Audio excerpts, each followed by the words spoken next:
আচ্ছা, আমার প্রিয় নবীজি আপনাকে এরকম হাত ধরে টেনে জান্নাতের মধ্যে নিয়ে যাচ্ছে, সে সময়টা আপনার কেমন লাগবে? অবশ্যই নিয়ে যাবে। আপনার জন্য তো 63 সাল জিন্দেগি আমার রাসূল উম্মতি উম্মতি বলে কান্না করেছে।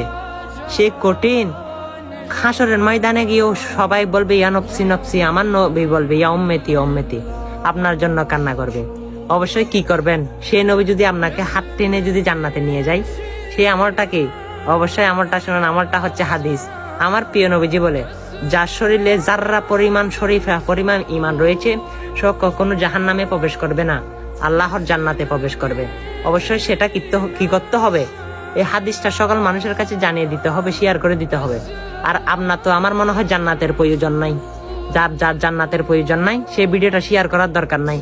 কারণ আপনার ভিডিওটা অন্য না দেখুক আর আপনি সোয়াব কামাই না করুন। সেটা আপনি যদি চান তাহলে ভিডিওটা এড়িয়ে যান। যদি আপনি সোয়াব চান তাহলে ভিডিওটা শেয়ার করে যান। আমিন।